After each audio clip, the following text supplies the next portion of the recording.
Well, let me put it this way. We shouldn't do the mitzvah for the sake of the reward. We should do it without the sake of a reward. Right. Why? Because religion is submission, surrender. He's the king. He's our father. He said to do it. We do it. And he said there's a reward. Yeah. So what's wrong with doing it for the reward?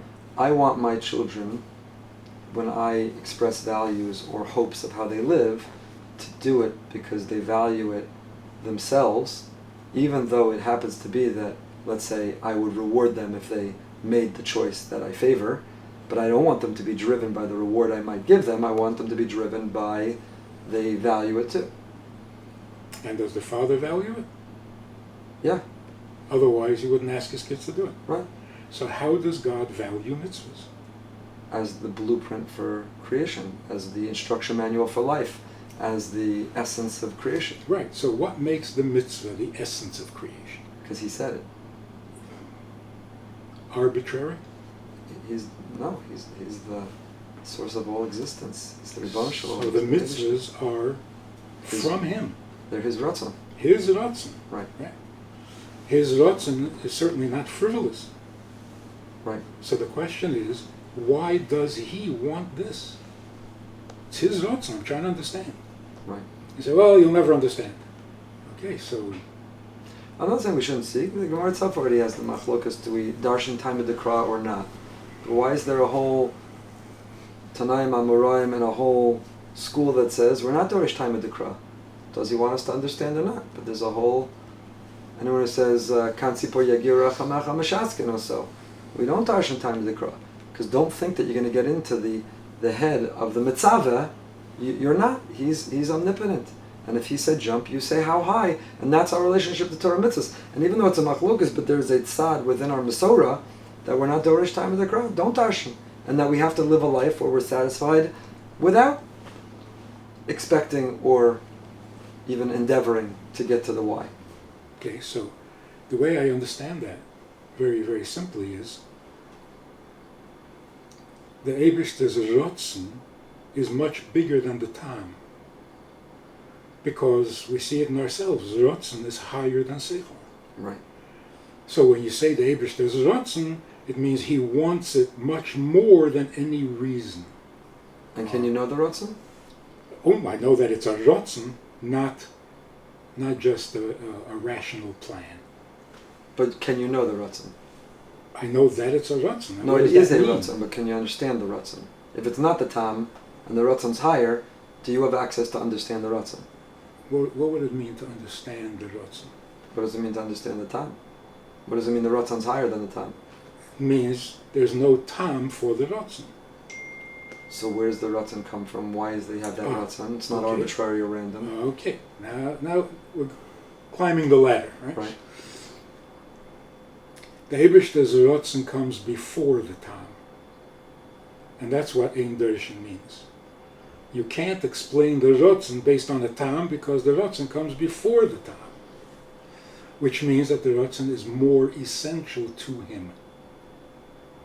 A Tam can change, you can argue both sides, but a Ratzon is a little more essential. Right. We also know that above Ratzon, there is Tainug. Every Ratzon is motivated by a Tainug. So now, if the mitzvah is really Ratzon Hashem, not only Chochmah, right? Torah is Ritzaynoi v'Chochmasei. So if it's Ritzaynoi, then it doesn't need a Tam. And why do we do it without a Tam, without a Schar? Because it's his Ratzon. You don't mess with Ratzon. Because Ratzon is him. You can't argue it, you can't debate it, you can't... I'm with you until the last sentence. Mm-hmm. I'm totally comfortable with everything, or I understand. It's not for me to be comfortable. I understand everything the Rav said till that last sentence. But his Ratzon is him who says. His Ratzon is how he's presenting, expressing, wants us to understand, wants us to relate. But his Ratzon is him is where I have a problem. It's the definition of Ratzon. My Ratzon is me. It's a human definition of Ratzon. But as it relates to someone who's not human, we can't know what it is. He calls it Raton, so it's Raton. And he calls it having an arm, but he doesn't have an arm. Oh, but he does. Doesn't the Rambam say one of the Ikari Emunah is not to say he does? Okay, so that also is a very fundamental issue. Torah says arm, mouth, speech, and it's all not true? Can't be. That's really undermining emes, the emeskite of Torah. What it means, and the Rambam uses the word mashal, that when we say these things about Hashem, it's all a mashal. But a mashal has a nimshal. So the nimshal is more real than the mashal, only it's harder to understand, so the mashal kind of reduces it down to where we can understand. But the nimshal is not less real, it's more real. But couldn't it be that one could agree that nimshal is more real, but as it is more real, and it is describing someone, something that is more real, we don't understand it. So true, it's not random or arbitrary. He gave the mashal intentionally because it corresponds with a nimshal, but at the nimshal is where I stop, because I say it's a nimshal of a kel mistater who's omnipotent and I don't understand. So he used an arm because I relate to an arm. That arm reflects something very real in him, but because I'm not him and have no exposure or experience with him, that's where the conversation is. You could say that. Okay. But why would you? I think it's emes. If the Eibishter is giving a mashal, Right. he means for us to understand the nimshal. Otherwise the mashal failed No, because the mashal is the language that we understand and can relate to what he's trying to express through the mashal. That's what a mashal is. Right, but maybe only as far as the mashal. Then it's an ineffective mashal. Why? Might as well skip it. Because I still don't know what he's talking about.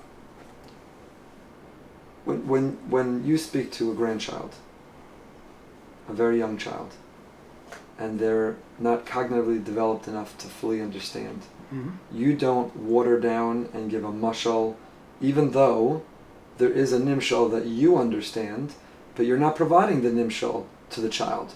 You're speaking in a language of mashal, because where they are is what they can accept. And we are the children, klape shmaya, that he speaks to us in a mashal. There is a nimshal, but given our limitation as children, we can only understand the level of the mashal. And if the child tries too hard to access the nimshal, but cognitively is not in a place yet to access the nimshal, then they violate the whole purpose of the conversation. And if the child can never get to the nimshal, then the whole mashal is useless. They can. You know, it's like somebody says, I had a dream, and I think God is trying to tell me something, but I don't understand what he's saying. I said, if he was trying to tell you something, he would tell you. You don't understand. You would. But we will understand. When our neshama goes back to its makar, and we reconnect to Kadosh Baruch Hu, we'll have access then to the nimshal. Or when you connect to your neshama now. So you have to wait till you die. So whatever the Rav feels that gives you the ability to do that, to access his Ratzon, to access the nimshal, maybe we should be entitled to understand why bad things or painful things happen to good people. You can try. I don't think we can try. Why not? Because I think religion's about surrender. I think Yahadus, Yiddishkeit, Torah is the humility to understand our limitations and to respect those boundaries. Yeah. And if we think there are no boundaries and they're all penetrable, then we're bordering on some very dangerous territory.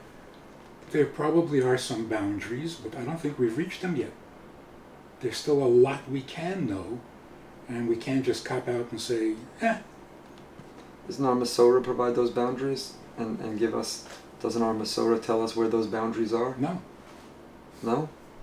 Because we're always learning more. There's always more Torah being revealed. No, there's not. We haven't reached the limit. I don't know why we should assume that we've reached the limit. I'm not saying we've reached the limit, but are we going to discover truths about Hashem, the nimshal, that all of those in the Masorah who bind us to Har Sinai didn't? I'm not sure. But I don't understand why it's so difficult. The arm or the mouth, so hard to understand the nimshal. It's like, what would I want my speech to be like? Oh, I would want my speech to be very effective. When I say something, something should happen. Right. That's what real speech would be. And my speech is not like that. Because I tell my kids to be quiet and nothing happens. So the nimshal is speech that is effective. Hu omar vayehi. Yeah, I would love to have that kind of speech. So my speech is only a mashal for the kind of speech I can understand and wish I had. So at least that I can attribute to Hashem. Right? Vayema yihi, vayehi. Now that kind of speech I don't have. So whose speech is real, mine or his? And the same with a yad. If my arm could move anything I want to move, but it doesn't. So it's not that difficult. We can understand. And why is this so important? Are there limits to our understanding? Eventually we'll reach a limit. And that will be good. Who decides where the limit is? Well, you got to keep trying. But what You can't just assume we don't. What does trying mean? Think, probe, learn. But very creative people can try and think they discovered truths, which are kfir. So where are the limitations on trying? I don't know. If we start out with the assumption that there are limits to our understanding of Hashem, do we start out with that assumption? He's infinite, we're finite, there's limits to our understanding of Him. Are there limits?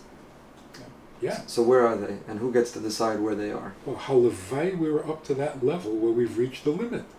I think that's the nekuda of the machlokas. I think that's exactly the question of, we're still He's infinite, trying. we're finite, there's limits how much we can understand Him. Where are the boundaries and those limits of what we can understand?